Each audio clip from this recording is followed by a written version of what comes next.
El origen de la idolatría. Luego de las historias de las primeras generaciones de la humanidad, llega el tiempo de Abraham, donde todos los que estaban a su alrededor en la tierra de Ur de los Caldeos adoraban diversos dioses. Cada pueblo tenía un dios diferente. La mayoría de las personas de ese tiempo, según su nivel de conciencia, estaban inclinadas a la idolatría y al paganismo. Según los sabios, el paganismo y la idolatría vienen a raíz del temor.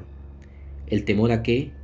Pues el temor al infierno, el temor a ser castigado por los dioses o por los espíritus, el temor a que viniera algún dios, por ejemplo el dios Thor o Zeus, y los atacara con un rayo o con una lanza, o que el dios Marte trajera una guerra terrible sobre la nación. Esos eran los miedos que se tenían en esos tiempos. Pero hay algo que debemos tener en cuenta. En el camino espiritual, en el camino de la conexión espiritual con tu Creador, no existe el temor. Nada ni nadie está sobre el Creador infinito, sobre esa fuerza suprema, ya que toda nuestra vida material y nuestra vida interior, es decir, el alma, depende de esa fuerza suprema, de esa fuerza primigenia, infinita e indivisible. No existe ningún poder que pueda atentar contra esa fuerza infinita. Un sabio judío, conocido como el Ramjal, dijo que en la verdadera comprensión del infinito creador no existe el temor. El temor existe porque se nos ha infundado en nuestra mente que si no creemos en esto o en aquello, va a venir un castigo sobre nosotros. Y por esa razón dudamos y sentimos miedo de investigar y de profundizar en las verdades espirituales.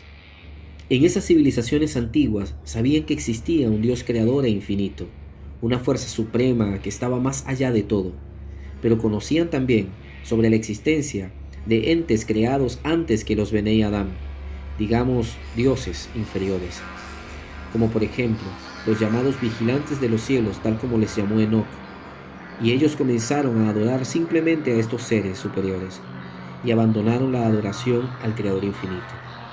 Se olvidaron de que esa fuerza infinita había creado el sol, la luna, las estrellas y todas las constelaciones, y en vez de darle adoración a él, comenzaron a rendirle culto a todas estas esferas celestes y a esos seres superiores o Elohim que fueron parte de la creación de los seres humanos, tal como dice el texto: hagamos al hombre a nuestra imagen y semejanza, Naaseh Adam Bexalmenu Kiputen.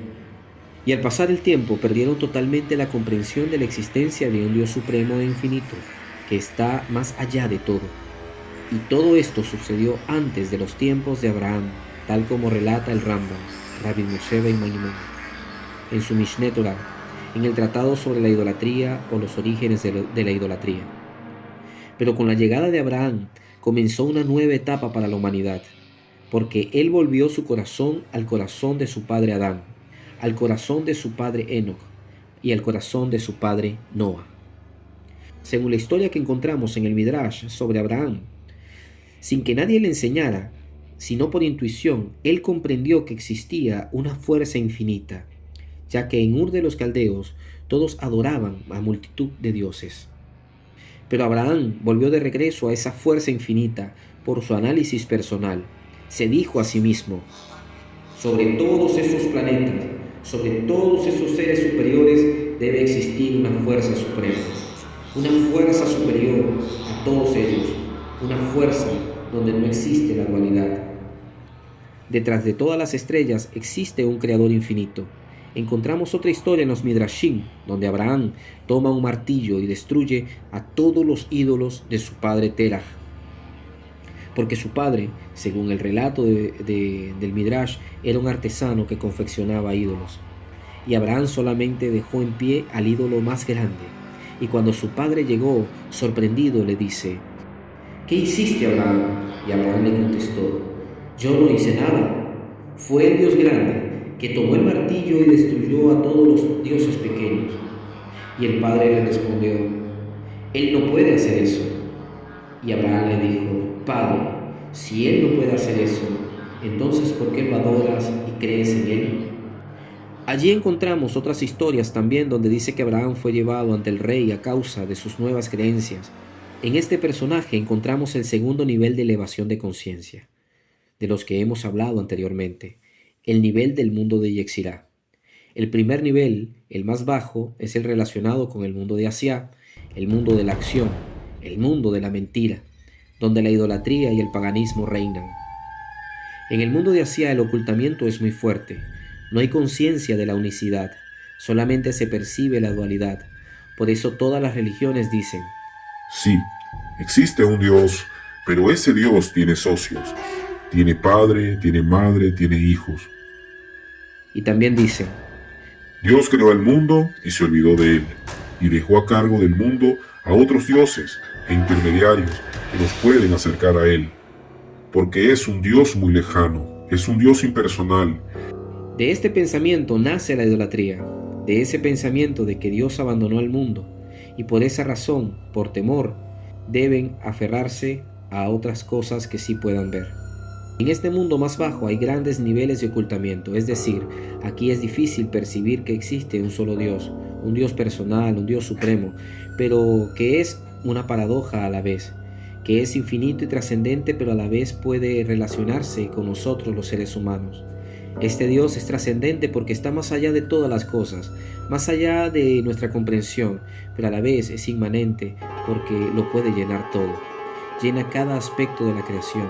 En hebreo se dice: Sobed kol almin, que rodea todos los mundos, y Memalé kol almin, que llena todos los mundos. El pensamiento idolátrico no puede comprender que ese ser supremo pueda tener una conexión directa con el ser humano y a su vez gobernar cada aspecto de la creación. Aunque el Creador utilice diferentes métodos para mantener el orden cósmico dentro del universo, estos métodos y entes que son utilizados no son otra cosa que parte de su plan cósmico, y no tienen superioridad sobre él, sino que son simplemente servidores. En el pensamiento idolátrico existía una jerarquía de dioses, como por ejemplo en el panteón grecorromano, donde había una jerarquía de dioses que disputaban el control de los terrestres y tenían control sobre diversos aspectos de la naturaleza. El Rebbe de Lubavitch, uno de los sabios judíos más prominentes del siglo pasado, dijo que la redención de la humanidad iba a venir a través del estudio de la dimensión interior de la Torá o de las escrituras bíblicas. La dimensión interior es la mística, la Kabbalah, el nivel Sot, pero yo creo que esto se refiere no solamente a la Torá judía, sino que se refiere a la comprensión de todas las disciplinas espirituales en su trasfondo más profundo, alejado de los dogmatismos creados por los hombres.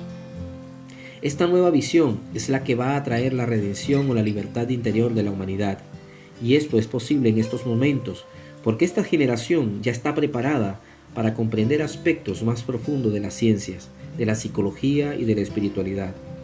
En esta generación los avances científicos, tecnológicos, artísticos, sociales han crecido de una manera sin igual.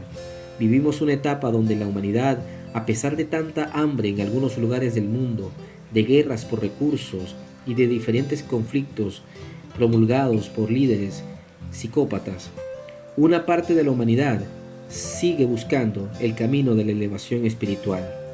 Siguen deseando elevarse interiormente a un nuevo nivel. Vemos por lo menos nuevos avances en la física teórica, la química, la biología. Todos estos avances nos están llevando a un solo camino.